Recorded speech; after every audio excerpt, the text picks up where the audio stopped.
Europe 1. Le Grand Direct de la Santé avec aujourd'hui Thierry Lhermitte qui rejoint l'équipe du Grand Direct de la Santé, le docteur Gérald Kierzek, Elisabeth Assayag de la rédaction, Natacha Harry, vétérinaire. Et on passe la parole maintenant à notre chirurgien dentiste, Richard Van der Vliet. C'est une inquiétude que connaissent bien les porteurs de plombage dentaire. Le mercure qu'ils contiennent présente-t-il des risques pour la santé du patient et surtout faut-il les faire enlever par mesure de précaution? On va vous expliquer tout ça ce matin avec le docteur Richard Van der Vliet. D'abord, on va commencer par la base. C'est quoi un plombage? C'est fait en quoi? Alors un plombage, c'est quelque chose qui est utilisé en chirurgie dentaire depuis à peu près plus de 150 ans. Et ça sert à reboucher les caries. C'est-à-dire que les caries, c'est des trous qu'il y a dans les dents. Et ben on rebouchait ces caries avec des plombages. Alors les plombages, le mot est un petit peu trompeur parce qu'on croirait qu'il y a du plomb à l'intérieur. Ce n'est absolument pas le cas. Il y a du cuivre, du zinc, de l'argent, de l'étain et surtout en grande partie du mercure, et c'est ça qui pose problème aujourd'hui. C'est posé comment ce plombage? C'est une pâte? Alors c'est en du fait liquide, voilà, c'est quoi? c'est des petites capsules que le chirurgien dentiste a à disposition. Il le vibre dans un petit vibreur et ça fait une pâte métallique. Il le met en place dans la dent, il le tasse bien.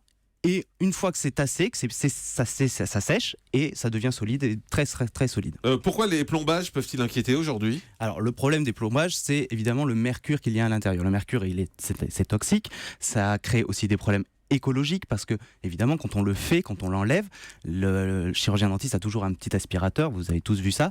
Ça part dans les canalisations, ça peut aller polluer les cours d'eau, ça pollue les poissons, etc.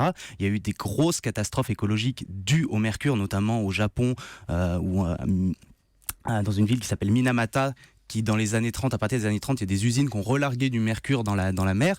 Les poissons ont ingéré ce mercure, les habitants ont mangé ces poissons et on s'est aperçu qu'il y avait des maux étranges qui apparaissaient, des fatigues, des troubles de l'humeur, des pertes de mémoire, des malformations chez les enfants. Donc le mercure a une réelle toxicité envers ça.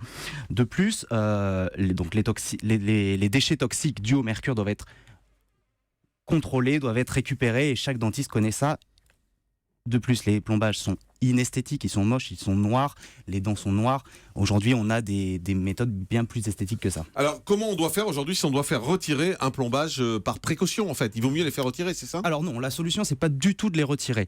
Il y a des nouvelles recommandations de l'Agence nationale de sécurité du médicament qui sont apparues l'année dernière. Ils disent qu'il faut réduire énormément l'utilisation des plombages dentaires et du mercure dans les plombages dentaires. C'est très important. Les réduire, ça veut dire ne pas tout supprimer? Alors, ce n'est pas interdit. Il y a des indications très très très restrictives des dents qui ont des grosses caries. Pour les dents postérieures, on peut encore les utiliser. Mais sinon, il faut réduire au maximum. On a des méthodes alternatives qui existent, des résines composites, des céramiques, qui sont beaucoup plus esthétiques et qui n'ont pas les problèmes de toxicité et les problèmes écologiques qu'ont le mercure et les amalgames. Mais si on a des plombages qui ont été mis, des plombages qui ont du mercure, qu'est-ce qu'on fait? Alors, moi, je conseille de les conserver.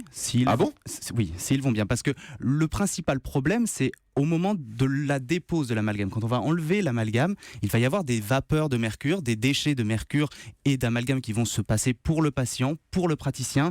C'est relativement risqué et c'est surtout risqué notamment pour les personnels des cabinets dentaires. Un dentiste qui fait ça toute la journée avec son assistante, il va respirer du mercure qui est relargué et ça peut être très très dangereux pour lui et pour son assistante. Oui, donc vous avez peur pour vous et pas pour nous, c'est ça? Alors non, j'ai peur. J'ai peur. En résumé. Non, j'ai peur pour tout le monde. Quand on les enlève, il faut respecter des mesures de précaution très importantes, notamment mettre des masques au charbon, mettre un champ opératoire pour le patient, faire respirer aussi le patient avec un masque à charbon, pourquoi pas. Il y a des précautions à prendre, il ne faut pas le faire à la va-vite. Julie. Mais c'est en quantité infime quand même, plombage dans une carie. On est quand même victime des émanations de mercure. Les émanations, elles existent, elles ont été prouvées. On respire du mercure, on ingère du mercure. Cela dit, les doses sont infimes. Le mercure est un neurotoxique. Il agit sur le système sur le cerveau, il agit sur le système immunitaire, il agit sur le rein notamment. Donc pour les gens qui ont des insuffisances rénales, il peut y avoir des problèmes vis-à-vis du mercure. Toutes les études à l'heure actuelle montrent que les doses relarguées de mercure par les plombages dentaires ne sont pas en cause dans toutes ces maladies. Du mercure, on en ingère aussi dans l'eau, dans les poissons, tout ce qui vient de la mer, il y a du mercure à l'intérieur. Alors peut-être que toutes ces doses cumulées plus les amalgames dentaires vont créer des problèmes sur le cerveau, sur le rein et notamment aussi au niveau des nouveau-nés, des malformations, des choses comme ça. Mais juste le plombage des amalgames dentaires, rien n'est prouvé qu'ils sont en cause dans toutes ces pathologies à eux seuls. On attend vos appels au 3921 si vous avez des questions à poser sur ce sujet. Docteur Gérald Kierzek. Je suis allé voir Richard et qu'il a regardé ma bouche, donc j'étais le patient. Il m'a dit tu es de la génération mercure, et effectivement on a des plombages, il y a toute une génération qui a eu du mercure. Tant qu'il y a une occlusion dentaire, c'est-à-dire tant qu'il n'y a pas de fuite, que ce plombage tient le coup, il faut le laisser, il n'y a pas de risque, il n'y a pas de toxicité, il n'y a pas de passage systémique, en tout cas en quantité qui serait toxique. Juste Richard, est-ce que tu peux nous rappeler la durée de vie de ces plombages-là ? Alors, le plombage, c'est le matériau qu'on fait de mieux pour soigner les caries. On ne fait pas mieux depuis, car c'est cariostatique, c'est-à-dire que vraiment, ça tue les bactéries. C'est tellement toxique, j'allais dire que ça tue toutes les bactéries. C'est très très solide et ça dure. Ça peut... Sympa, ça tue tout dans la bouche. Ça tue tout dans la bouche. C'est merveilleux. C'est malheureux de dire. C'est très très dur. Et on voit des plombages qui sont là depuis 40-50 ans, ce qui n'existe pas avec les nouveaux matériaux que l'on a.